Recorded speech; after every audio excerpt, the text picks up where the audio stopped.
안녕하십니까. 803 조경과 구들장입니다. 2021년 5월 15일 스승날입니다. 803 조경과 구들장 농장에는 아침부터 비가 내리고 있습니다. 귀농 귀촌이 늘면서 정원에 대해서 관심이 높아지고 있습니다. 별장이든 전원주택이든 공터가 있기 마련인데요. 그것에 정원이라도 만든다면 어떤 기준이 필요할 것 같아서 제가 아는 상식을 정리하여 공유해 보도록 하겠습니다. 우리나라 전통 조경의 기본적인 것들은 무엇인지 알려드리겠습니다. 우리나라의 전통 조경은 자연미를 기본으로 하고 있습니다. 이런 사상은 인공적인 것은 나쁜 것이고 자연스러운 것은 좋은 것이고 직선은 딱딱해서 나쁘고 곡선은 순리라 좋다는 생각에서 비롯되었을 것으로 생각합니다. 정원을 자연에 동화시키고자 하는 생각에 따라 조경의 기본으로 자연적인 형태를 추구하고자 하는 것이 조경의 원리로 정립되었다는 것을 알 수 있겠습니다. 자연의 순리란 높은 곳에서 낮은 곳을 찾아 물이 흘러 고이고 또 넘쳐나고 반대로 높은 곳은 메마르고 가뭄이 드는 것을 순리라 생각하고 인위적으로 그것을 바꾸려고 하지 않고 지대가 낮거나 지하수위가 고이는 곳에 연못을 만들었고 높은 곳에 석가산을 만들어 가지고 산의 형태를 그대로 표현했던 것입니다. 돌도 생물처럼 뿌리가 있다고 생각하고 돌을 3분의 2 이상을 땅속에 묻고 그 나머지 3분의 1만 보이게 해가지고 그것을 감상하기를 좋아했고요. 꽃이나 나무는 군데군데 배치하여 심어 놓기만 하고 전지작업 등 이런 거 인위적으로 자르거나 하지 않고 자연스럽게 나무가 스스로 제 모습, 원래 모습을 갖도록 하였습니다. 무엇이든 허무는 것을 최소로 하고 낮은 곳을 북돋워 대지를 다지고 건축을 지었습니다. 지하수위가 높고 지대가 낮아가지고 물이 고이는 곳에 웅덩이를 이용하여 습지에 사는 습생식물을 심어 감상하기를 즐겼습니다.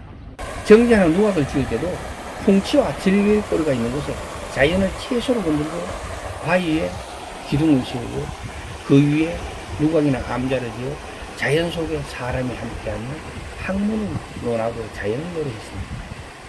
조선시대 선비들이 정원에 심어놓고 감상하기를 즐겨했던 조경수로는요, 소나무, 대나무, 매화, 난초, 국화, 연꽃 등이 있었고요. 정자나 누각처럼 세월을 노래하는 원림에는 느티나무, 회화나무, 벽오동, 단풍나무, 참나무, 복사나무, 복숭아나무죠. 주목, 배롱나무, 동백꽃, 버드나무 등을 심어가지고 그 변치 않는 우정을 쌓기를 좋아했습니다. 민가에서는 뭐 집안이나 집 밖이나 동네 어귀 이런데 감나무나 대추나무나 모가나무나 앵두나 살구나 밤나무나 배나무나 산수유나 호두나 포도 이런 것들 유실수를 심어가지고 민초도로 부족한 영양을 보충하는 데 신경을 썼습니다. 집 뒤 안에 대나무 숲을 만들고 가옥의 중간을 튀어가지고 대청마루를 두고 한여름 때학볕에 백꽃마당의 더운 기운이 하늘로 쫙 올라갈 때 그 빨아들이는 공기순환의 대류 원리를 이용해가지고 뒤안 대나무 숲 속의 시원한 바람을 집 안으로 끌어들여 통풍과 쾌적함을 동시에 취하는 자연과학을 이용하는 지혜로움을 건축물에 접목하였습니다. 큰 나무를 집안에 두면은 비바람이 불거나 천재지변 또 번개가 치면은 근심거리가 되죠.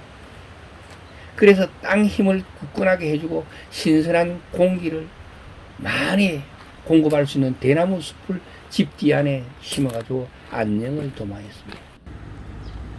집에 들어오는 입구나 담장 밖 그리고 동네 어귀 안악들이 몰려다니는 그런 우물가나 빨래터 이런 데는 유실수를 심어가지고 사람들에게 간식거리를 제공했습니다.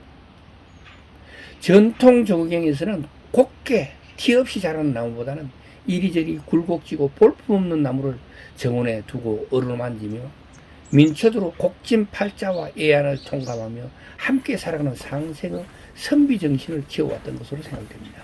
전통 조경은 직선보다는 곡선을 선호하고 크고 작음의 차이를 조경에 적용하고 거칠고 부드러운 질감 그리고 어둡고 밝은 색감 그리고 색상과 형태의 다름을 이용하여 조화로움을 최고 가치로 여기며 조언에 그대로 활용하였던 것으로 보입니다. 전통 조경에서는 조그만 연못과 그 안에 석산을 만들고 작은 섬, 거기에 못생긴 소나무나 향나무 등 변치 않는 푸른 나무들을 심어놓고 작은 다리를 이어가지고 지나다니면서 감상하기를 즐겼던 것 같아요. 연못 가까운 곳에 기암괴석을 흩어놓기도 하고 여러 개의 돌을 모아놓기도 하고 첩첩이 쌓아 석가산을 만들어 놓기도 했죠. 어떻게 돌을 배치하든 간에 돌뿌리가 지맥에 깊숙이 박히도록 돌을 심었고요. 사람이 지나다니는 곳에 석분을 놓아두고 석분 안에 홀로 선 듯한 느낌이 들게 자만 꽃이나 나무 하나를 심어 놓는 것을 좋아했습니다. 사람이 걸어다니는 원로는 지형과 지세에 따라 자연스럽게 곡직에 설치하였으며 자연에 잘 동화되게 배수구나 계단도 무리하게 설치는 하지 않았습니다. 조선시대 조원이라는 공간은 자연주의의 바탕 위에 현실의 명리를 떠나 선인의 학문을 수학하고 사색하는 공간으로 조성하였던 것입니다. 서원으로는 영주 소수서원, 안동의 도산서원이 있고 별서로는 담양의 소세원과 보길도 윤선도의 의원님 부용동 정원이 있습니다. 특히 부용동 정원. 부용동 정원은 1636년 그러니까 왕이 삼전도에서 청나라 태종에게 항복하던 그때죠. 윤선도는 그 항복에 반대하며 벼슬을 버리고 해남 본가에서 멀지 않은 보길도에 별서를 짓고 부용동 정원을 꾸몄습니다. 정원은 살림집이 있는 낙서제와 휴식과 독서를 위해 건너편 사너리의 바위 위에 집을 마련하고 동천석실이라 했고 그리고 세연정이 있습니다. 조경에서는 가장 중요한 게 세연정인데요. 세연정은 흐르는 시냇물을 돌로 된 보로 막아 곡지를 만들고 한쪽에 네모난 섬을 만들어 소나무 한 그루를 심어 놓았습니다. 방지의 동쪽 물가에는 네모진 돌, 평평한 돌 2개를 갖다가 놨는데 이곳은 춤을 추고 풍악을 울리던 자리였다고 합니다. 조경을 배운 사람에는 누구나 부영동 정원에 한 번쯤은 가봤다고 할 만큼 배울 게 있다고 하는데요. 저는 아직까지 가보지는 못했습니다. 각 마을마다 지었던 정자는 개인적인 기능의 건물이라면 누각이 있는 누는 공적인 기능의 장소로 사용되었는데 영남루나 촉성루, 죽서루, 경포대, 영호루, 부병루 등은 물이 있는 수변의 경승지에 세워가지고 자연을 조망하고 감망하는 장소로 이용되었습니다. 그리고 마지막으로 우리나라에서 가장 많은 유적이 남아있는 묘역 정원입니다.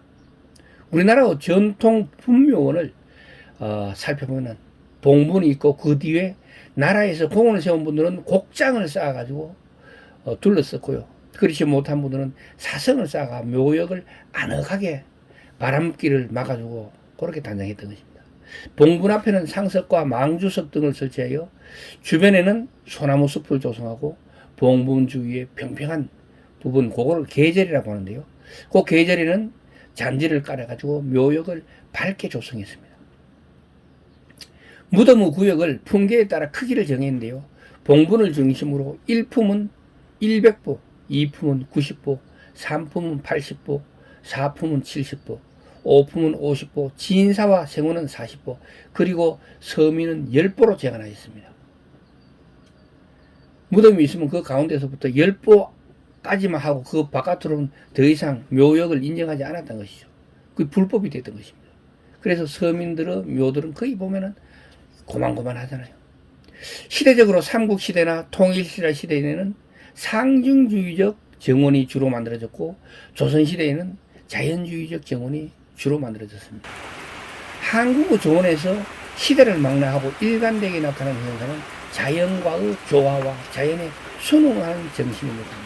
우리나라 전통 조경은 인위적인 것을 멀리하고 자연적인 것을 가까이 하는 자연과의 조화가 그 바탕이었다는 것을 말씀드리며 오늘의 전통적인 이야기는 마치도록 하겠습니다. 동영상이 좋으셨다면 구독과 좋아요 부탁드리겠습니다. 지금까지 803 조경과 구들장이었습니다. 끝까지 시청해 주셔서 대단히 감사합니다.